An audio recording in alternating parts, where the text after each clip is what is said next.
Now to some big news out of politics. Texas Senator Ted Cruz has announced his endorsement for president. On his Facebook page this afternoon, Cruz wrote, "After many months of careful consideration, of prayer, and searching my own conscience, I have decided that on Election Day, I will vote for the Republican nominee, Donald Trump." Cruz's endorsement comes after a pretty bitter and contentious battle with the now Republican nominee. Cruz became the target of party criticism after the Republican National Convention when he actually refused to endorse Trump. During his 20-minute speech on the convention floor at the time, he told his supporters to vote their conscience. He now says he's honoring his prior commitment to support the Republican nominee and to stop Hillary Clinton from becoming president. With us now is CBSN political contributor Hogan Gidley. Hogan is also the former senior communications advisor for Mike Huckabee and the Huckabee campaign. So how significant is this endorsement? It's significant in the fact that Donald Trump is lagging in the evangelical vote. Ted Cruz obviously has the ear of that constituency. He courted that constituency in a massive way in the presidential election. And when you look at the numbers, Mitt Romney got around 71% of evangelical vote without even trying, never courted them at all. He just got them to some degree because he had an R by his name. George W. Bush got around 80%. And won the election. Obviously, Mitt Romney lost, and Donald Trump sits around 68, 69% of evangelical votes right now.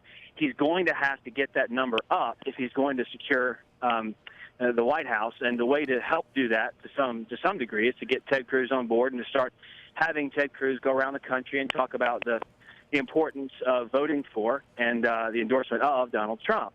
As you guys know, this endorsement is good for him. He needs it now, but it was something that probably should have come during the convention. Ted Cruz took a lot of flack for going on that stage, having that stage, Donald Trump giving him a primetime speaking slot at the Republican convention, even though he hadn't endorsed Donald Trump at that point, and used that time, instead of endorsing Donald Trump, he used that time to promote himself in what many pundits and Republicans call the selfish act, and use code words, vote your conscience, those types of things, which was the same rhetoric he used on the campaign trail, on the stump, to basically say, you know, if you look in your heart, you're really going to vote for me because I'm the one who should be president.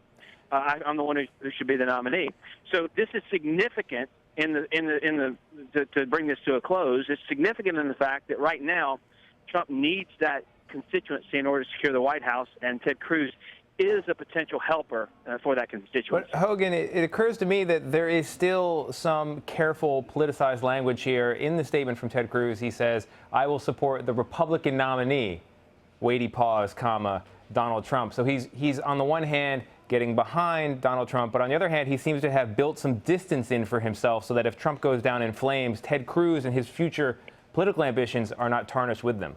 Yeah, but yes, I'm actually kind of surprised the statement was as forceful as it was. He called him Donald Trump. He called him by name.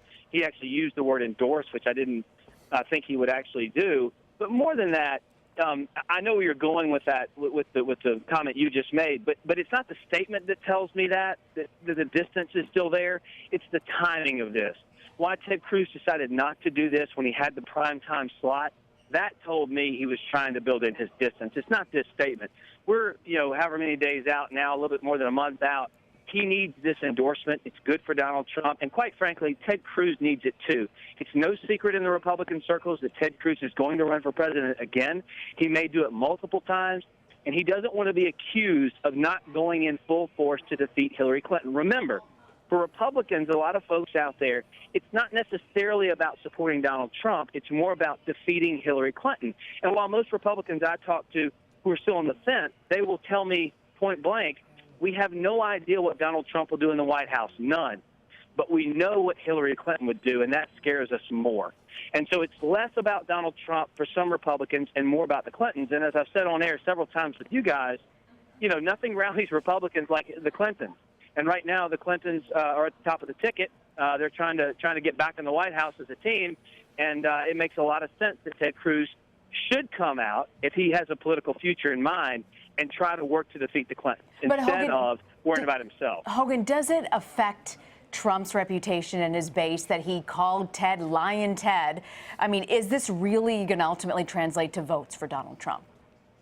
I always tend to think that an endorsement only means one vote, and it's the person who actually endorses you. But it is a signal to the evangelicals out there that, hey, it's okay. You can vote for Donald Trump. Let's not put Hillary Clinton in the White House. It was the same thing that brought Mike Huckabee out as well. It told a lot of evangelicals who just said, we're really concerned about Trump. We don't know if he's authentic or not.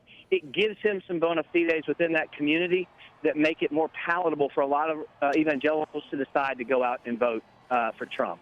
All right, Hogan Gidley on the phone for us. I love that line. I always say an endorsement is just one vote. I think you're probably right about that one. Thank you very much, sir. Thanks, guys. Have a great day.